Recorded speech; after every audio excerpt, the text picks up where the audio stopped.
to another edition of 30 Teams in 30 Days here on Inside the Zone with Mateo. So glad you decided to click on this video. And of course, as always, I hope you are entertained. For those who do not know, my name is Mateo, and I host all the podcasts here on the channel as I'm trying to pursue my goal into becoming a sports journalist, in the later stages of my life. But for now, this is what I do. I'm still in school. Thank you guys for all your support. We're almost at 200 subscribers. We actually might be there by the time this video gets put out.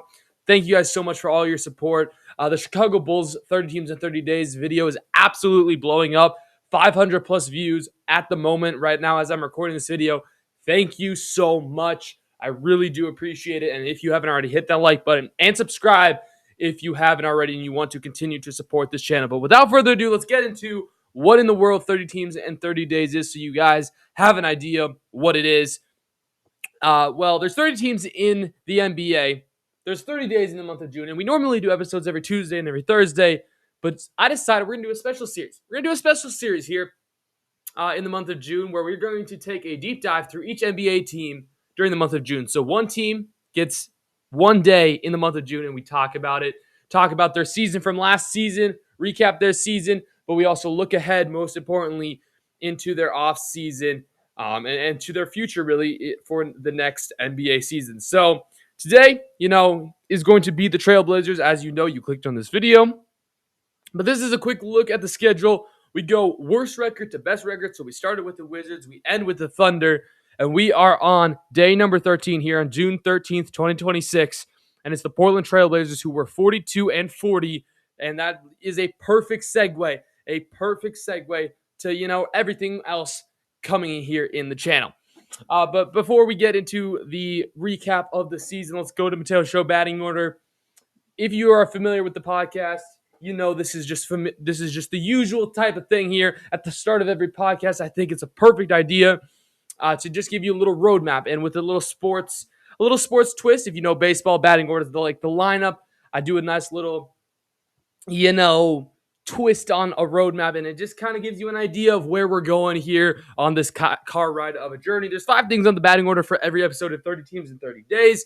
They normally vary depending on whatever we're talking about, but the same 5 things for all 30 episodes. How well did they do last season? Who they should draft, who they should keep, who they should target, and of course, what is their early ceiling and floor. So without further ado, the Portland Trailblazers, let's get into the 2025-2026 season recap. We're going to recap their team's record. We're going to take a look at some player stats, and I'm just going to kind of talk about their players and the team's performance from the last season. So, the recap, they were 42-40. They were at the 8th seed in the Western Conference. I believe they ended up as the 7th seed. So they were 8th seed standings-wise, but ended up after the play-in tournament, the 7th seed. They played the San Antonio Spurs. They were able to beat them 1 game before losing, in 5 games. The top scorer, Denny Ajiva. Top assister, Jrue Holiday. Top rebounder, Donovan Clingan. And by the way, yes, they do not have any picks because they traded that pick away to Chicago. So they do not have a pick. So we're going to have one less section to talk about here. But, to kind of take a little deeper dive into the Blazers season, we're going to go over to the not the depth chart, excuse me, just the stats, right? The player stats, the individual stats. As mentioned already, Denny Ajiva. Sorry, that was the postseason. There we go. Regular season. Denny Ajiva averaged 22.2 points. Excuse me, I messed up. I was looking at the postseason stats. ESPN, why are we doing that? Why are we doing that? Well, thankfully, the leaders are pretty much the same. Ajiva averaged 24.2 points per game. Donovan Clingan, 11.6 rebounds per game. And then Denny Ajiva was also the assist leader, so I apologize for that. But we can take a look at individual stats here. Denny Ajiva, really a solid year. I believe he was an all-star. Amazing season from him. He was really fun to watch. The Blazers, always seem to beat the Timberwolves too. Obviously I'm a Timberwolves fan. We talk a lot about Minnesota sports on this channel. But I was always impressed by the Blazers, and I really do think they're one of these next teams alongside the Jazz and a couple other teams that are going to make the Western Conference even better. And I didn't even know that was possible because the Western Conference is already loaded. But these teams like the Blazers, the Jazz, they have a bright future ahead of them, and Denny Ajiva is a perfect reason and example of that. Obviously, in his season, 24.2 points per game, 6.89 rebounds, and then 6.7 assists per game. Shaedon Sharpe, another young piece of this squad, averaged 20.8 points per game, 4.3 rebounds, and 2.6 assists. He really started to get it going, really, the second half of the year after he got healed from his injury. Jeremy Grant played 57 games, definitely limited time for him, but in those 57 games, he averaged 18.6 points, 3.5 rebounds, and 2.1 assists. Jrue Holiday in 53 games played 16.3 points. You know, he kind of played the starting lineup a little bit, but a majority of the time he was starting. 51 of those 53 games he was starting, just because Damian Lillard, of course, was injured the entire year because of that Achilles injury, which was kind of unfortunate. But and it's also another storyline to say, like, without Damian Lillard, who they're paying a lot of money to, they were able to succeed. Imagine just adding Damian Lillard to this team. You can make an argument that this team would have been a top 6 team, but they obviously didn't have him. So Jrue Holiday, though, stepped in pretty nicely. 16.3 points a game, 4.6 rebounds, and 6.1 assists. Scoot Henderson, again, another young piece of this squad here for the Trailblazers.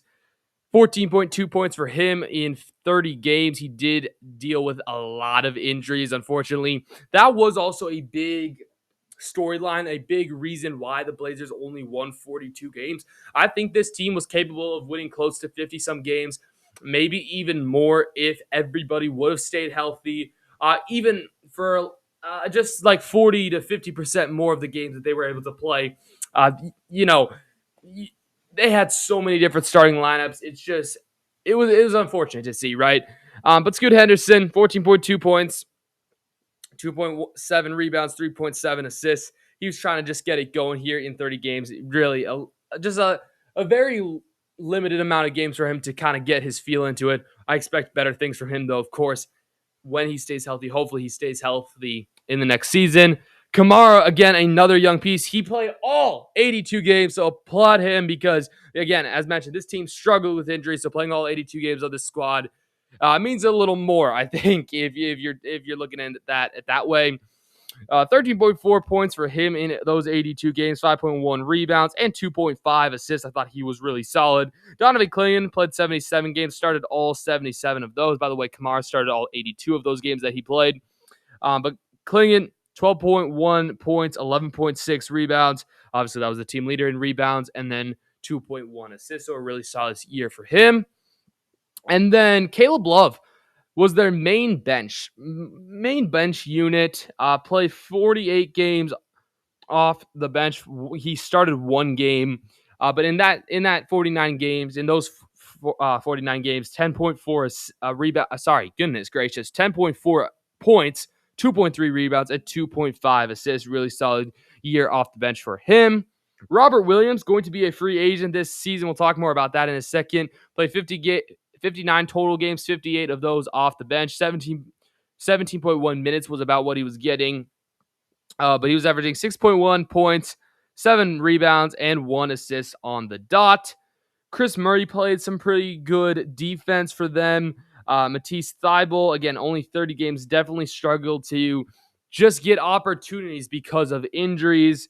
And just other guys continuing to not get as many opportunities just because of injuries. But yet again, then also some of these younger guys who maybe weren't performing as well got some more experience because there were all these injuries. But anyway, it was a pretty solid year for the Trailblazers, and I was really impressed. I was really impressed with them. They were able to beat the Spurs, who are playing in the NBA Finals. So, in a playoff game, that was pretty cool for them. Obviously, I do think if they were healthy, they probably would have had a better shot at beating the Spurs in that first round. But otherwise, it is the Spurs, so it was just kind of a tough luck no matter what. But yeah, that's going to kind of do it for the nice little season recap there. And we actually get to skip over the second section, because we don't really need to talk about the draft because they don't have a draft pick in this year's loaded draft pick. They're one of the few teams that don't have a pick.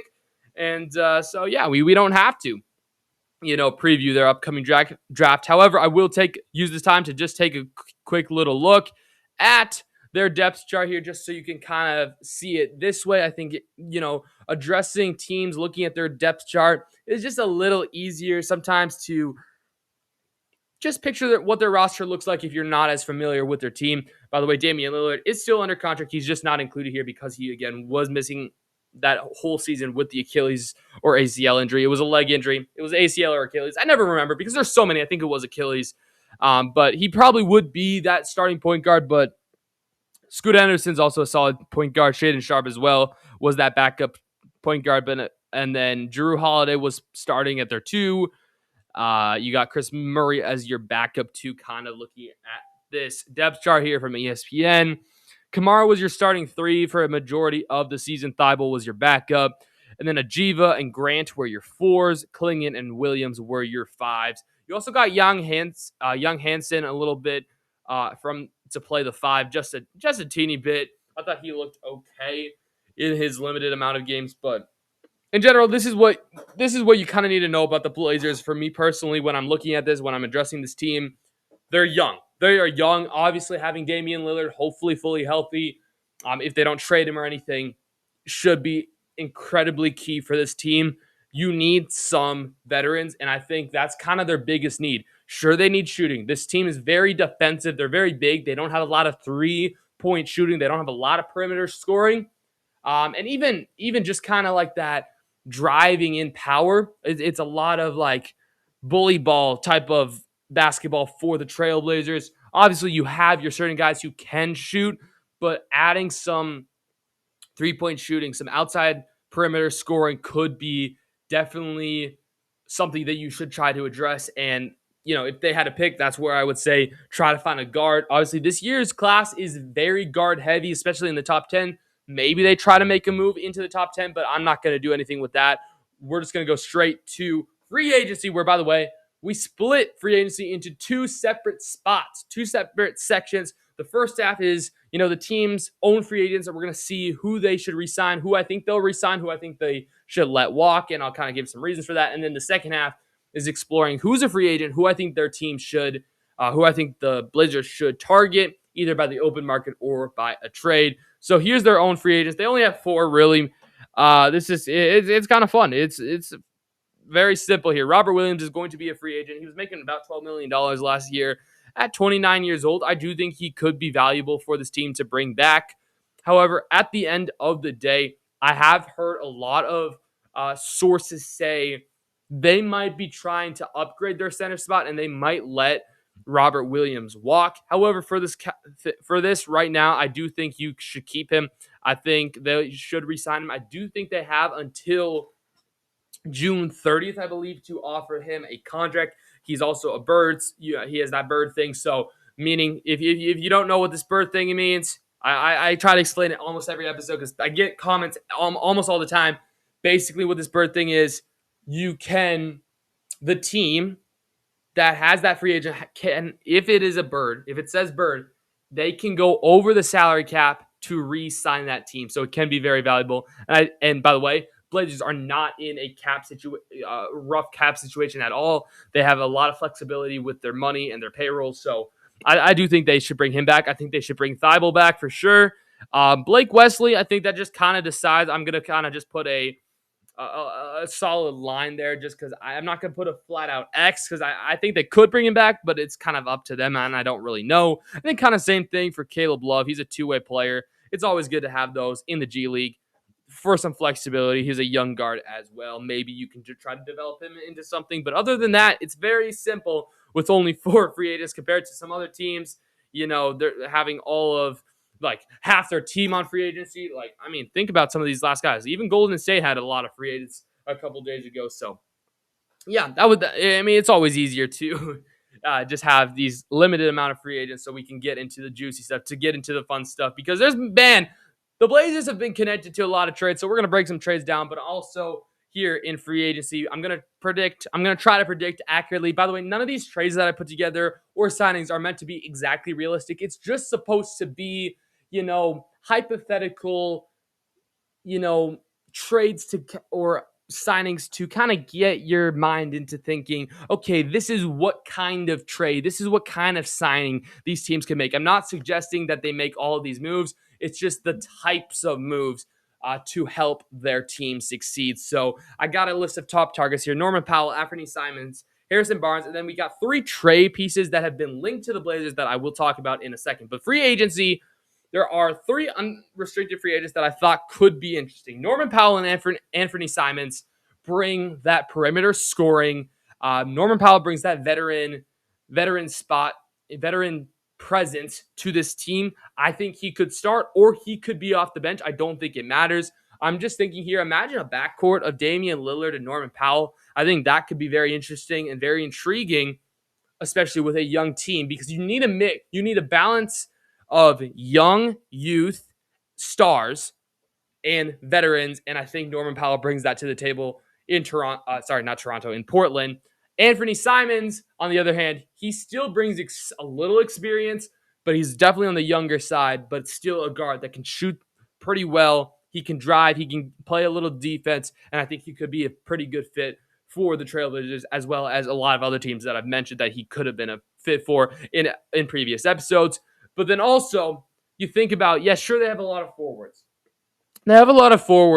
But Harrison Barnes most likely is going to be looking for a new team. I don't know if the Spurs are necessarily going to bring him back, just because they're going to have to pay so many other players more money. So they're going to try to be saving money. And I think Harrison Barnes, around 34 years old, is a solid, that type of player where, sure, we appreciate what you've done for us, but we're going to just kind of let you walk and let you find another team to play for, just because we have enough, right?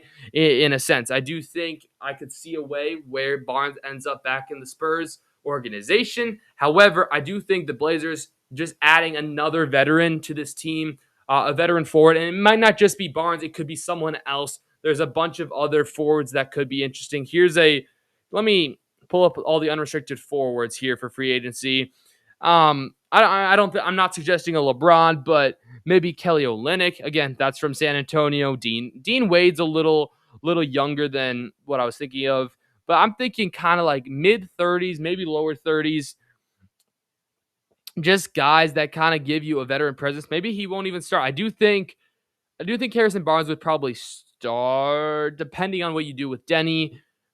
But yeah, even Jeremy Sohan or something like that. Just, he's a little younger, but that type of player, he's not gonna take too many shots. Right? I just really like, maybe even John Collins, Tobias Harris. Here, these 3 players right here. I think KP is a little too much to pay for this certain player, but anybody between John Collins, Harrison Barnes, maybe even Rui Hachimura, I think any of those forwards could be a solid addition to the Portland Trailblazers. But now, y'all know how much I love trades and putting it into Fanspo Trade Machine, which, by the way, you can find on fanspo.com /NBA /trade -machine. And we're going to have some fun.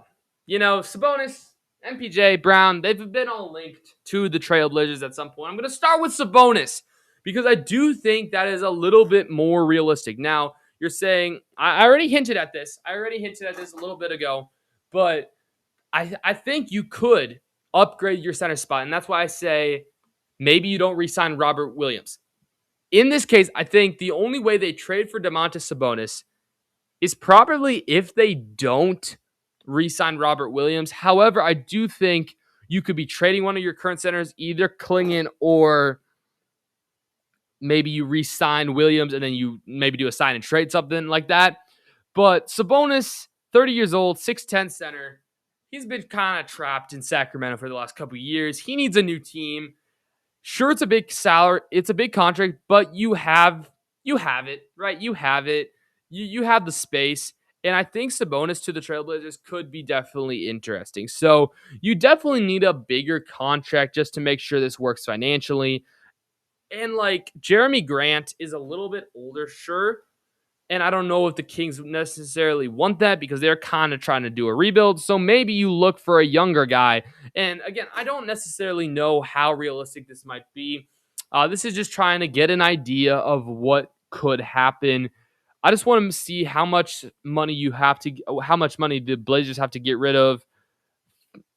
They have to do 45 because they're over the apron. I got you. All right, so we have to match Sabonis' salary pretty much. So in this case, probably Jeremy Grant. Like Jeremy Grant, how well did he play? He averaged about 19 points last season in 57 games, so stayed relatively healthy. Maybe we do that just to match the salary. He goes to the Kings. Then I think you have to probably give them one of your young guys. Maybe that's Chris Murray on an expiring deal. And something like this, let's see if it would work. It would work. So, yeah, probably you'd have to give up a pick, but they have like 7 tradable picks. Maybe you do this Orlando pick from 2028, something like that. I don't necessarily know what Sabonis' trade value is. Let me know in the comments down below what you think Sabonis' trade value is. Like, is this enough? Do you think you need to add more? What Kings? If I have any Kings fans, let me know. I I definitely think of the 3 players that we're going to talk about here for potential trades. I do think Sabonis' trade value is the more mysterious, the most unrevealed, if you know what I mean. I think we could definitely look at some trade proposals here that other people are putting up on on Fanspo involving the wonderful Trail Blazers. And then, of course, I will make sure it involves Domantas Sabonis. Perfect. All right, so let's see if there's any interesting trades here. I'm going to just do fairly new because, taking things into account. I would definitely. Okay, perfect. Let's see what this has. Jeremy Grant. Okay, see? So another person they just added a second round pick. So it's actually funny. It's almost the exact same thing, a 2028. So the same thought process here. Let's see what anybody is saying. Any comments that are interesting?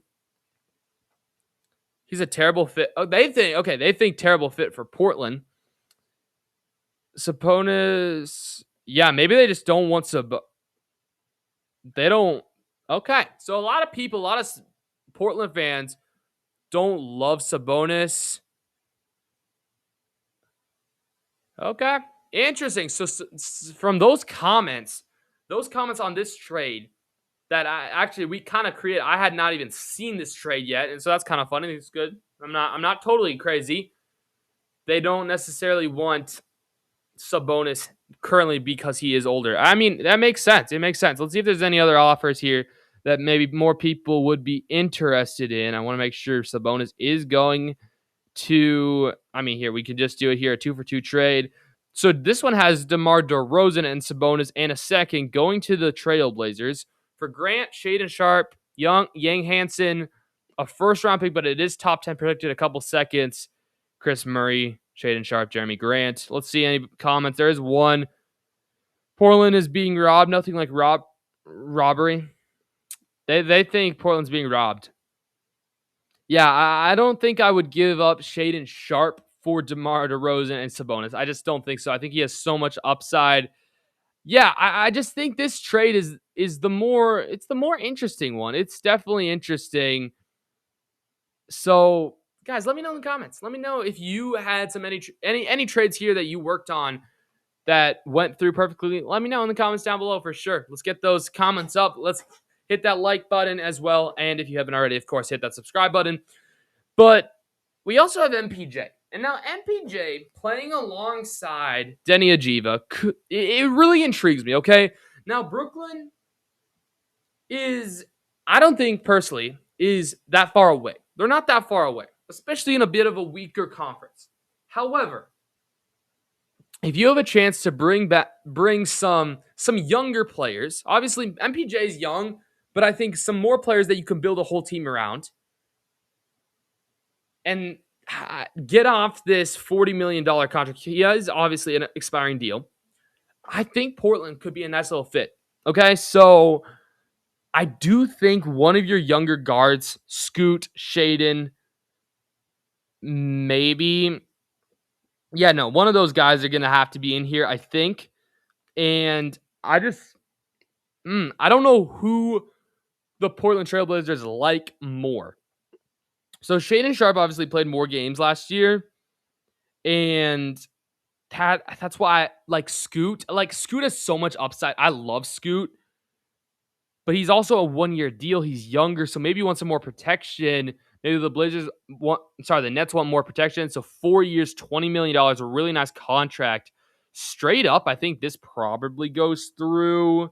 You just need to add in 13 million. Yeah. That's just find an expiring deal. Like, you could have had Denny, but I think you keep Denny Ajiva. Like, I think the ideal starting lineup here, if you can keep it intact, would be Damian Lillard. Okay, maybe you put in Scoot Henderson because you have Damian Lillard. And again, as much as I'm saying, as much as I like Scoot Henderson, and as much as I think it's such a great fit for the Blazers, you also want to try to capitalize on some of these older players trying to win a little bit out of them. Then maybe you dump them and maybe you just end up with some free agency space and sign somebody else later. So actually, I think you're going to keep. I actually think you're going to keep Shaedon Sharpe, and I think you're going to move Scoot Henderson. You're going to move Scoot Henderson and Jeremy Grant. Do I like that? I don't know if I like that. Or it could be Jrue Holiday. No, I don't think you do 2 point guards for a small forward. Maybe you get a replacement. Jeremy Grant could be that replacement. Salary filler. This would probably go through. I'm guessing so. It saves a little money. Yeah, it would go through. MPJ for Jeremy Grant and Scoot Henderson. I think you definitely have to throw in a pick or two. And I think MPJ coming off a great season. So again, maybe you add that Orlando pick. You add that Orlando pick to the Nets, and then maybe you add in a 2032 top 5 protected or something like that. Trade to the Nets. You try the trade, and it probably goes through, and it does. So, Blazer fans, let me know.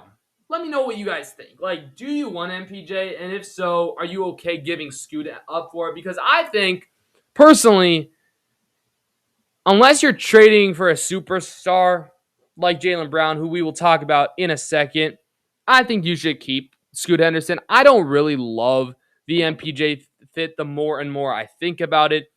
I don't even, here's the thing. I think this team is so close that you don't have to mess up too much. I think you should try to develop some of your players. Maybe at the deadline, this is a trade. I feel like this is the perfect trade deadline trade. Say some player is not working out. Say maybe even Shaedon Sharpe gets hurt a little bit.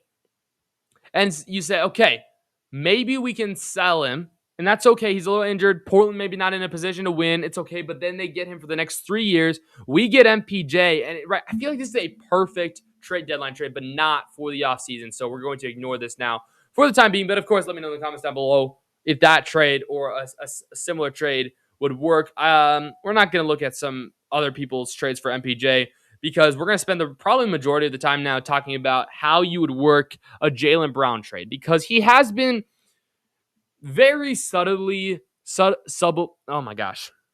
very quietly linked to the Trailblazers just because they kind of need a star. Like they have a bunch of little stars, but not that superstar. Jaylen Brown wants to be that star, and I think the Celtics need to become a little bit younger because they're a little older. Like Derek White's getting up there. Their centers are a little interesting.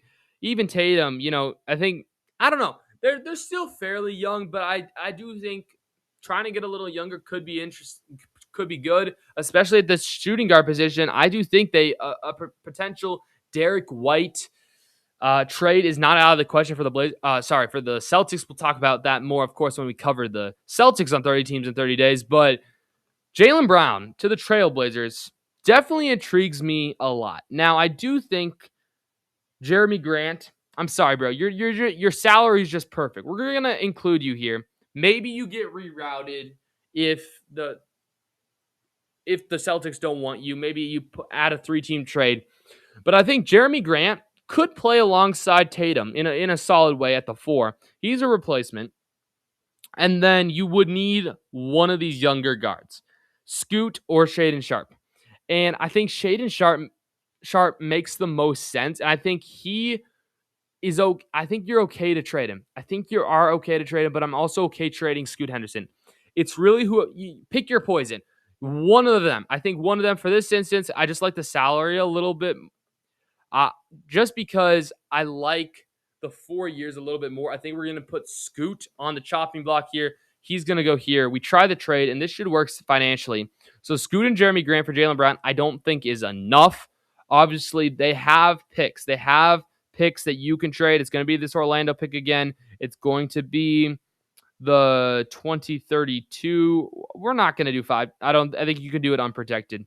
You can do it unprotected for Jaylen Brown. And of course, this would go through. 2 firsts, Scoot Henderson, Jeremy Grant. I still think you're missing maybe one more thing. I mean, Jaylen Brown's coming off an amazing season. So I don't think Kamara. Maybe if you can find another forward that's not as bad. Maybe it is Kamara. I don't know. Or you give them Jrue Holiday back. Maybe you do this. You say, okay, you guys can have Jrue Holiday again. But then they would have to give somebody else back in return. So maybe Derek White. Is that a hot take? Derek White goes to the Blazers. And let me think about this for the Celtics. I want to make sure this makes the most sense. I mean, it makes a lot of sense for the Blazers. Blazers would be getting then Jaylen Brown and potentially Derek White. You could do Damian Lillard, Shaden Sharpe, Jaylen Brown, Denny Ajiva, Donovan Clingan. I like that starting 5. And then you have a solid bench with Kamara and Murray and Hanson, and you could maybe then add Derek White off the bench. Maybe he'd win 6-man. And then for the Celtics, you get an older Jrue Holiday, who's sure the salary is not great. It's not great. And now maybe Jeremy Grant actually stays and you give them a more favorable contract. I don't know. Then you get Scoot Henderson, who you can have the chance to extend. You get 2 firsts, and I think... do you add another pick? This other 28 pick? I don't know if this would work. It would. I don't know. 3 firsts, Scoot Henderson, and then Holiday and Grant for Jaylen Brown and White. I don't know. This makes the Blazers better. I don't know if the Celtics take it. I want to see what people are saying over here. I also want to let me know, guys. Please let me know. I love hearing what other basketball fans have to say. Even if you guys think I don't know ball, I love it when people comment. Feel free, please. Let me know. Can I search? Hold up. Let me know what you guys think. Oh man, I can't find it. Trade proposals. Where's trade proposals at? What the heck, bro? Draft prospect. Where in the world is trade? Oh, there we go. My goodness. I'm sorry, but yeah, please, guys, let me know in the comments down below. What you think a potential trade could be. This 5-team trade. Hold on. Giannis to the Spurs, Brown to the Wolves, Fox to the Bucks, Randall to... Yeah, no. I saw Blazers, so I was like, maybe this could work, but no, it wouldn't work. This would include Portland Trail Blazers and Jaylen Brown. Yeah, I feel like there is going to be a couple interesting ones here.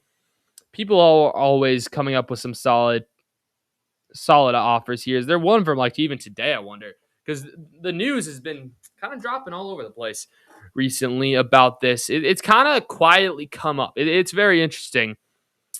This would include Giannis. Very interesting. Giannis would be going to... I mean, yeah, you could use the Blazers as a third team if the Bucks don't want Jaylen Brown. If they don't want Jaylen Brown goes to the Blazers. They also get Bobby Portis. Celtics get Giannis, which it's Giannis, and then the Bucks would be getting some swaps, some firsts, Shaden Sharpe, Jeremy Grant, Chris Middleton, 4 total firsts, Hugo Gonzalez. Let me break this down team by team. So the Blazers would be giving up Jeremy Grant, Shaedon Sharpe, Chris Murray, and 3 first-round picks for basically Jaylen Brown and Bobby Portis. Okay, I don't hate that. Celtics are giving up Jaylen Brown, a pick, and Hugo Gonzalez for Giannis Antetokounmpo. I think that might be too much for the current stage of Giannis. A pick, I mean, it is 2031, so it could be. And Hugo is interesting. Yeah, I mean, I don't hate it. I don't hate it. There's a lot going on here. Obviously, the Bucks going full rebuild mode. The Celtics, I do think I like the fit of Giannis and Tatum more than Brown and Tatum. And then the Blazers get Bobby Portis and Jaylen Brown, so they get better forwards. However, here's the thing. I don't think I want Bobby Portis going to the Blazers.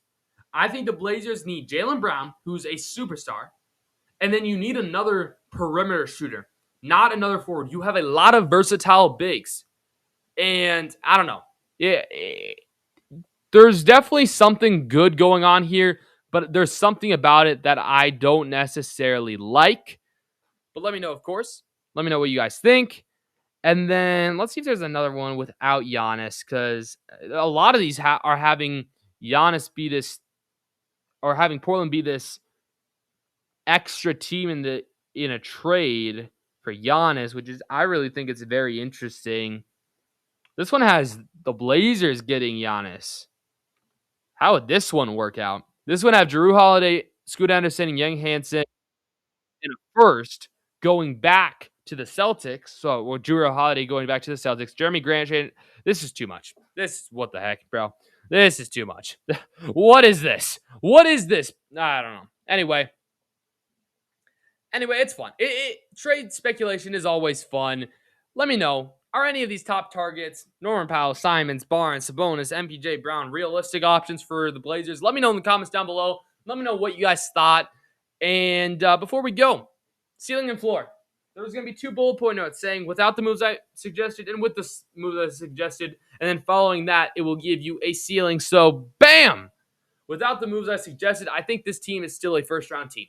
I don't know necessarily if they could win a first-round series just because of how loaded the Western Conference is, but I do think they have the right pieces. However, if they do make some of the moves I suggested, whether that's the free agency moves, making a trade or something, I think they could win a first-round matchup. They could get to the second round with definitely a chance for more. So let me know, guys, what you think all about this entire video. If you made it to the end, comment, Portland is ready. Comment down below, please. Portland is ready. And of course, let me know what you guys think about all my takes in this video. And I hope you guys do enjoy this video. I hope you enjoyed it so much that you would come back tomorrow, because we got a new team coming up tomorrow. It's going to be fun. As always, episodes will resume to every Tuesday and every Thursday through starting in July.